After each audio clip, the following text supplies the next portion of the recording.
Está bien. Vamos a hablar de las Berajot. ¿Ustedes saben en qué época, en qué momento se decretó que se tenían que decir Berajot? ¿Y por qué motivo? A ver, alguna respuesta que les late. Desde Moshe Rabenu, desde que se nos entregó la... Ok, pero yo digo, no Berajot que da yo te doy a ti, Berajá que hacemos por la comida, por mitzvot. O sea, ajá, exacto. ¿Desde cuándo empezaron esas Berajot? Desde Abraham. Sara, ok. Incorrectos los dos. Las Berajot empezaron, hay una Berajá que es de Oraita nada más, de la Torah. Birkat Hamazon.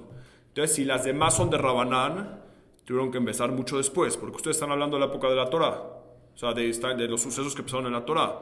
La única verajá de la Torah es Birkat Hamazon, es cuando Abraham agradeció, Moshe y David Amelech. Y después la cuarta es por otra historia aparte que no vamos a hablar hoy en día. Pero las Berajot llegan en la época del segundo Bet HaMikdash. ¿Okay? Llegan en la época del segundo Bet HaMikdash, antes de que se destruya. Hazal dice, los Jajamim, cuando me refiero a Hazal es Jajamim. Jajamim dicen que van a haber Berajot. Ahora tenemos que entender algo. ¿Por qué no se requerían Berajot en las épocas pasadas, ya sea desde que nos dio Hashem la Torah, incluso en el primer Bet HaMikdash, que nos vamos a enfocar en la época del primer Bet HaMikdash? ¿Por qué no se requerían la Berajá? Primer Bet HaMikdash se destruye, estamos en exilio unos años. Tres motivos. Tres motivos principales por los que se destruyó el primer Bet HaMikdash. El primero es asesinato. Siat Hinam es el segundo Bet HaMikdash. Y por eso es que seguimos en exilio hoy en día. El primer Bet HaMikdash se destruyó por tres pecados. Exactamente, que son asesinato, relaciones prohibidas y tercera, Avodah Zarah. ¿Ok? Hay una historia de un rey que es el rey Hizkiyahu. ¿Han escuchado de ese rey? Es el único personaje que se refiere a la Torah que pudo haber sido el Mashiach. Que Hashem dice que pudo haber sido el Mashiach. Eran épocas impresionantes. Todos estudiamos Torah. Eran unas épocas de las mejores incluso que las de David Amelech, y algunos dicen que dicen que incluso de las de Shlomo Amelech. Pero ¿saben quién fue el siguiente el rey después de Hizkiyahu? Menashe. Menashe fue un rasha, pero no nos podemos imaginar lo rasha que era. Introdujo otra vez toda la Avodah Zarah al pueblo judío, mató a su abuelo, mató Jajamim. Era un rasha, pero rasha gamur. Al final hizo Teshuvah y dicen que entró al Shamayim. Pero era un rasha muy fuerte. Hay una historia de que un jajam muy grande de la Gemara, que ahorita se me está olvidando su nombre, pero de los más grandes, estaba criticando muchísimo a este rey Menashe. Lo criticaba, decía cómo se atrevió a meter a Avodah Zarah. Veía milagros. En el primer Bet HaMikdash habían milagros mamás impresionantes. El Ketoret bajaba un fuego que no bajaba hasta abajo. O sea, veías la presencia de Hashem. Dijo, ¿cómo te atreviste a meter la Avodah Zarah al Bet HaMikdash? Estabas loco. Se le apareció en un sueño Menashe a este jajam y le dice, no tienes idea de lo que estás diciendo. Si tú hubieras vivido en mi época, tú hubieras agarrado porque en esa época usábamos como una bata.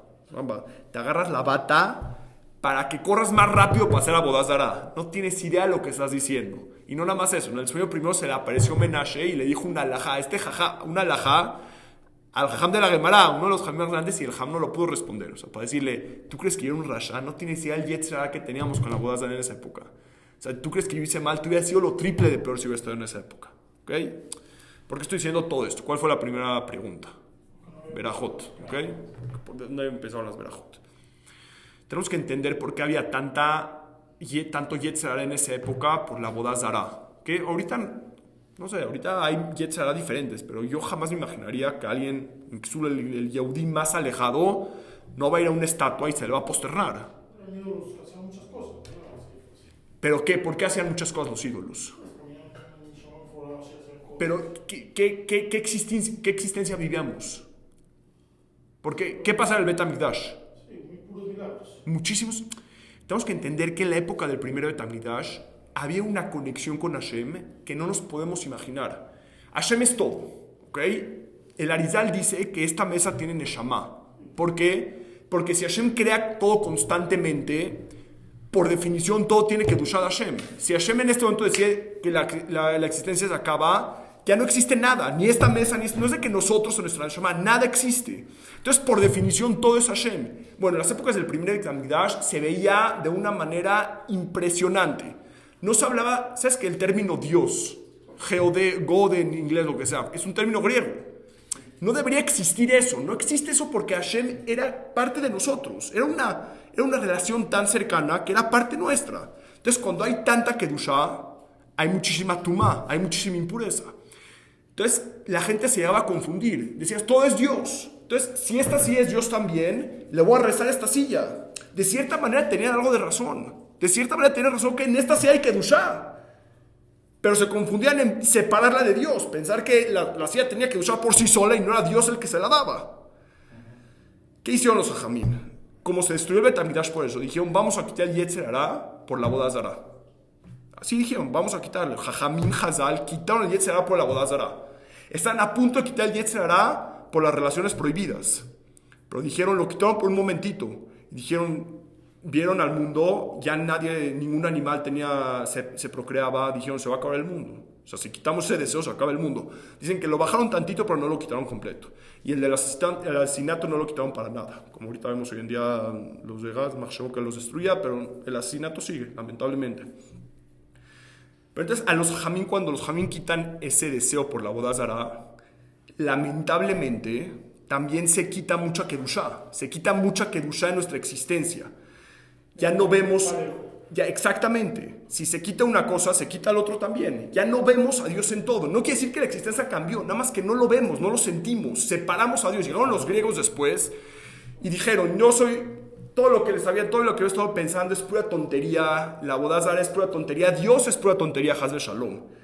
Vamos a poner pura ciencia, vamos a ver cómo las cosas funcionan, cómo es esto, cómo es lo otro. Vamos a conceptualizar a Dios. Ahí inventaron Dios. Vamos a separarlo. Tú acá y yo acá. Ya no somos uno. Ya no somos uno. Vamos a separar completamente. Es la existencia que vivimos hoy en día.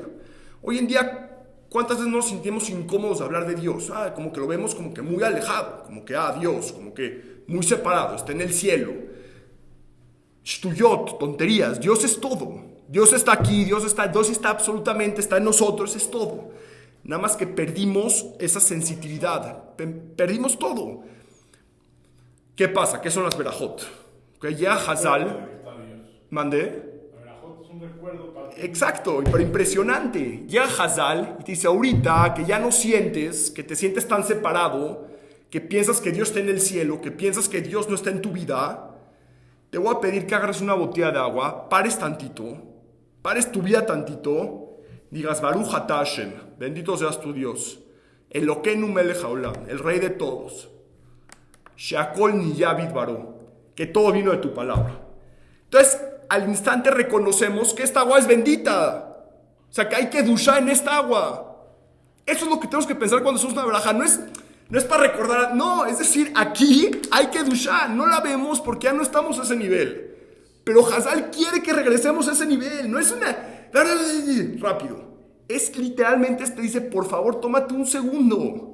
Te dice, recuerda lo que vivíamos antes. Recuerda lo que vivíamos en cualquier cosa. Recuerda que cuando estudias Torah es Kedushá. No estás estudiando algo intelectual. Pero tienes que decir una verajá antes de que estudias Torah también. Para.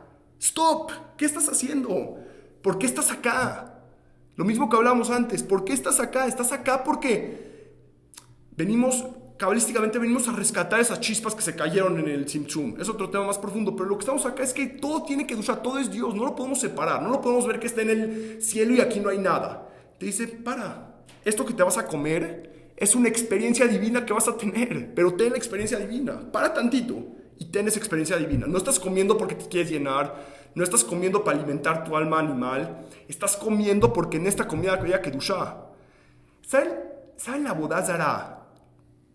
Con la intensidad que lo hacían, tanto Yehudim como no Yehudim, decían que al Baal Peor, ¿han escuchado de esa boda Zará? Defecando. Así se le hacía, agarraban y le hacían popó a la estatua. Pero era porque lo sentían cerca, sentían, se escucha horrible, pero ojalá y hoy en día podamos servir a Dios con esa energía. Ojalá lo pudiéramos sentir así, ese es el lineal. Cuando vamos a rezar, no estamos diciendo palabras así. Estamos elevándonos, estamos acercándonos a Él. Entonces, ¿qué nos vamos a llevar hoy? Siempre que digamos una verajá, siempre que en Shabbat, en las verajot que digan, si no dicen verajá de la comida, Bezrat Hashem algún día vamos a decir todos, pero si dicen de Shabbat, lo que sea, tómense un segundo. Digan, este vino que voy a tomar, esta jalá que voy a comer, es algo bendito. Es algo bendito. Aquí está la Kedushá de Hashem. Y así, Bezrat Hashem, elevar todo lo material, lo espiritual, porque no está separado, todo es uno. Y hoy en día lo vemos muy separado. Hoy en día vivimos un mundo muy material, y la ciencia, todo es uno. La ciencia viene a revelar a Hashem. Si entiendes la ciencia, entiendes que, o sea, el que estudia la ciencia y sigue diciendo que no cree en Dios, tiene que tener más fe que los que creen en Dios. Porque pero es un tonto. Estudiar de la creación del mundo, las trillones de células que tenemos, y decir que fue al azar. O sea, a mí me dices, esa persona me dice tonto si yo diría que esta botella fue al azar, ¿no? La creó al azar. No, hay un creador, alguien creó esta botella. Pero tú no crees que alguien creó algo tan perfecto como el mundo y nosotros, perdón, pero la ciencia viene a revelar a Dios, no lo podemos separar. Entonces la próxima vez que vamos a tomar algo, que vamos a ir a una verajá, aunque no digamos verajá, que vamos a comer algo, vamos a acordarnos que es algo kadosh. Vamos a acordarnos que la presencia de Dios está ahí. Vamos a tomarnos un minuto. Decir, Baruch atah Hashem Elokeinu melech haolam she'akol niyah bidvaro. Esto vino de tu palabra, no vino del río, vino de tu palabra. Y después no lo tomamos. Estamos tomando la palabra de Dios.